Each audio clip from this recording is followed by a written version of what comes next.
I had never made a call to Diddy, really? I had never made a call to Diddy. Really? Diddy had connections everywhere.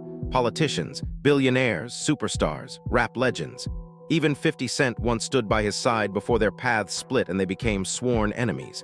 But in the entire industry, there was one artist who kept his distance more than anyone else. One artist who wanted nothing to do with Diddy's world. Not in the 90s, not in the 2000s, not ever. And that artist was Eminem. The line from Fuel hits incredibly hard. But here's the important part. By the time Eminem dropped it, he'd already been throwing jabs and direct shots at Diddy for years. When Eminem was just starting his rap career, Diddy was already the most influential businessman in hip-hop. His label, Bad Boy Records, was the dream destination for almost every artist. But not for Marshall. He chose a different path, the one he'd always dreamed of. Signing with Aftermath Records and teaming up with Dr. Dre, Eminem began making history. But even when Eminem was still a nobody, he was already taking shots at Puff. It happened in 1996 on the track, Crazy. Why Eminem couldn't fear Diddy. It was a subtle early indication that Eminem wasn't afraid to take on industry giants. But at the same time, M also had tension with another so-called industry titan, Suge Knight. He ran Death Row Records, home to legends like Tupac, Snoop Dogg, and Dr. Dre. People called him the boogeyman of the hip-hop industry. Suge didn't just intimidate, he dominated. Known for using fear, violence, and straight-up cruelty, Knight built his empire by any means necessary. They was not scared of Suge Knight, they was terrified of Suge Knight. But M didn't care about Suge's street reputation. That became clear when Suge Knight suddenly showed up on the set of 50 Cent's In Da Club video, surrounded by a crew of Mexican gangsters. The tension was palpable, but for M, that was just another day in the world he wasn't afraid to take on. Suge's outside! Suge's outside! Everybody like, he was running, dropped his So Suge came, he had some But Eminem didn't flinch. Instead, he walked right outside to face Suge Knight and his crew. This is when I knew Eminem was real. He looked at Suge and his gang and without missing a beat said, "I don't give a man." That's when I thought, damn, Eminem is a real. There was 50 Cent outside too, just standing there like, what's up? Then to everyone's surprise, Suge Knight just walked away. The Mexican gangsters standing behind him looked confused, like they didn't know what had just happened. After that, M even recorded a diss track aimed at Suge. But it never saw the light of day because Dr. Dre asked him not to release it, telling him, "It's not your beef." But that diss track eventually leaked, and it was brutal, responsible for the death of the two greatest rappers to ever grace the face of this planet. Eminem's disses on the Marshall Mathers LP were just as sharp. If Eminem was willing to stand up to Suge Knight, then why would he be afraid of Diddy? Honestly, considering everything Puff has done throughout his career, it's not even clear anymore who is actually more dangerous, Suge or Diddy. But let's get back to the main story. In 2000, Eminem continued taking shots at Diddy on the Marshall Mathers LP. If this line wasn't harsh enough.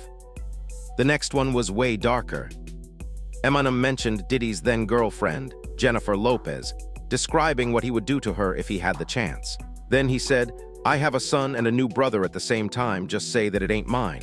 What's my name?" Puff never responded to these lines publicly, but it's pretty clear he didn't find them funny at all. Despite the bold lyrics, there was no open conflict between Eminem and Diddy in the early 2000s. Both of them were focused on their own worlds. Eminem was dropping multi-platinum albums under Dr. Dre's wing, while Sean Combs was busy expanding the Bad Boy empire and shifting his stage name from Puff Daddy to P. Diddy. Their paths barely crossed, except for the occasional award show or industry event, where they appeared as superstars. In fact, Diddy once handed Eminem a Grammy in 2003 for Best Rap Album. But honestly, their interaction that night looked a little tense. Puff said it's in his hands, and he said, "I can say it." And that's the end of that. Have fun with that one. He said, there's nothing to say about it. It's in my hands. It's telling that Diddy himself has always acknowledged Eminem's talent. In a 2003 Rolling Stone interview, Combs spoke about him with great respect, placing him among the greatest MCs of all time. "I think Eminem's up there with the best of it," Diddy said in that interview. He added that, of course, Biggie and Tupac were on a different caliber, but in his view, Eminem was incredible in his own right. In other words, Diddy publicly gave Marshall his due, recognizing his skill and artistry without hesitation. Despite this recognition, their stories rarely intertwined. but through mutual connections, their paths would occasionally cross. In the early 2000s, Diddy showed interest in the hot new rapper 50 Cent. However, Diddy chose not to sign him, mainly due to the street conflicts with Ja Rule that were too difficult to ignore. As a result, 50 Cent found his way under Eminem's and Dr. Dre's wing, a decision that would soon lead to millions of albums sold and a legendary career.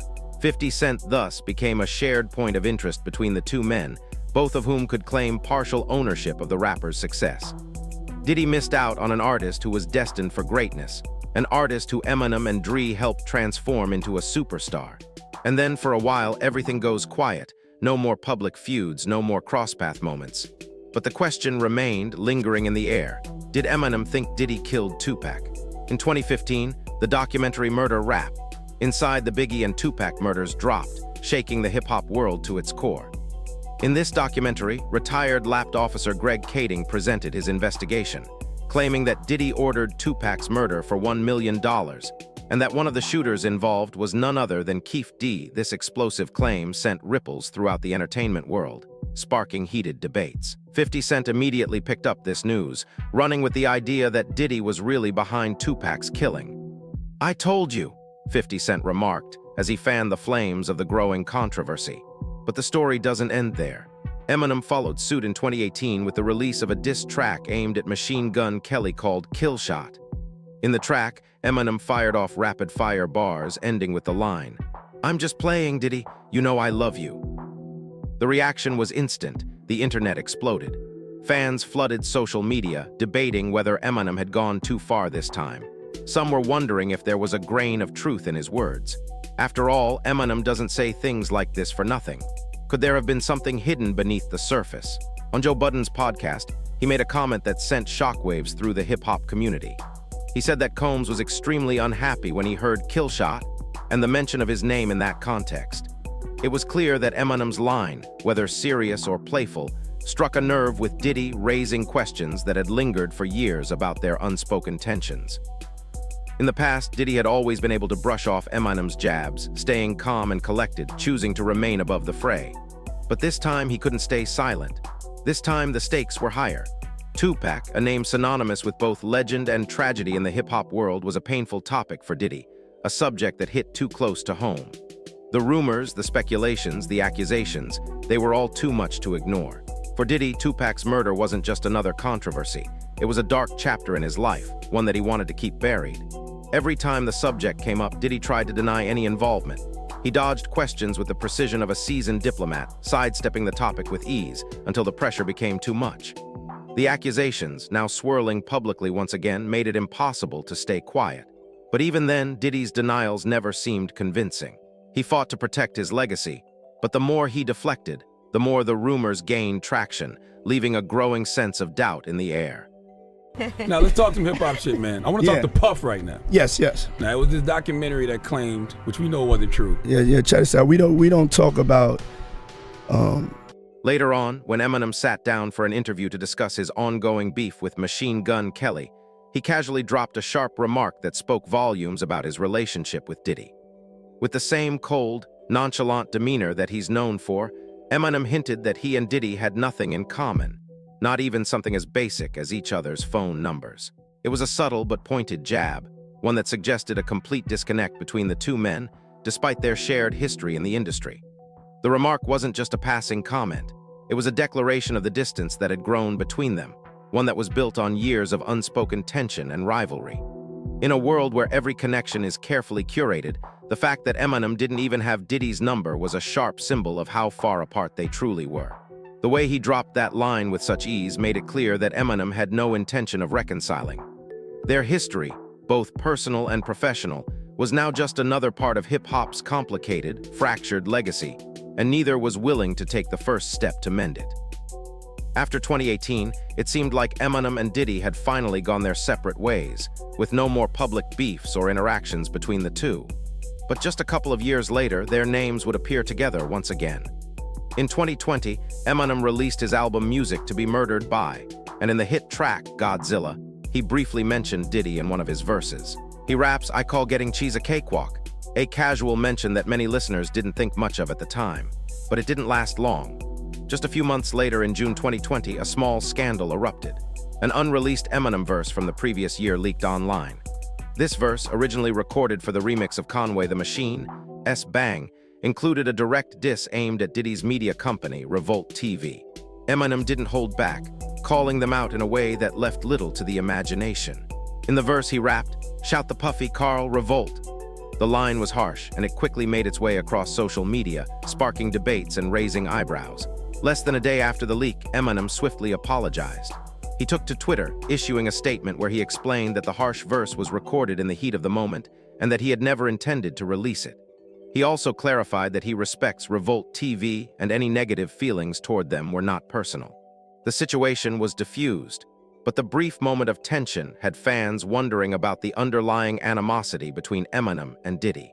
However, the most dramatic chapter in this saga would come much later, in the fall of 2023.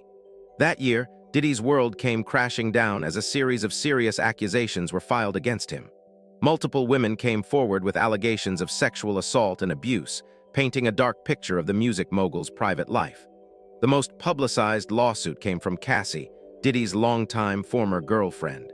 She detailed years of mistreatment, beatings, and forced actions that shocked the public, and painted a grim portrait of Diddy's alleged behavior. Then, as if things couldn't get worse, Keith D., an infamous figure tied to the Tupac murder conspiracy, was arrested for publicly talking about his friendship with Diddy. He claimed that Diddy had supposedly asked him to help orchestrate Tupac's murder, a shocking revelation that stirred up long-standing rumors and suspicions. Keith D.'s statement about the murder was chilling. SH just ducked his head, and the first bullet went in his head, then the next ones hit him. It was like he was doing a breakdance, trying to jump into the back seat or something. As these explosive revelations made waves, Eminem returned to the conversation with an album that would make his feelings clear: The Death of Slim Shady. In this project, Eminem went after Diddy harder than ever before. In Bad One, he rapped about the so-called Diddy parties, mocking them in his usual ruthless style. "This is subterfuge just to screw with you, and yeah, this much is true. Sounds like something that would do at the party with you." But it didn't stop there. On the track Antichrist, Eminem revisited the horrific video that surfaced, showing Diddy allegedly beating Cassie. He references it in a way that adds another layer of severity to the situation, pulling no punches. "She probably ran out the room with his tried to go," she said the chill. The most intense and direct diss came on the track Fuel. Eminem unleashed an unforgettable line that hit even harder. RAPPER spelled without a P spells raper or rapist. He continued with the chilling statement, "RIP, rest in peace, Biggie and Pac. Both of y'all should be living, but I ain't trying to beef with him, cause he might put a hit on me like Keith D. Get him." What's most intriguing, though, is that in the remix of Fuel, Eminem dives even deeper into Diddy's alleged involvement in the deaths of Tupac and Biggie. He suggests that the murder of Biggie Smalls was merely the domino effect of Tupac's death, a claim that adds even more weight to the accusations that have plagued Diddy's legacy for years. After everything Eminem has said on this album, it's clear the tension between him and Diddy is as intense as ever. Eminem has made it clear that he's never been afraid to stand up to powerful figures in the industry, whether it's Suge Knight or Diddy. And now, with the revelations surrounding Diddy's past, it seems Eminem is sticking to his side, and that side is with 50 Cent. 50 Cent himself has never been shy about his animosity toward Diddy. After 50 Cent's documentary aired, Diddy reportedly sent funeral flowers to 50, an act that many interpreted as a silent message of hostility.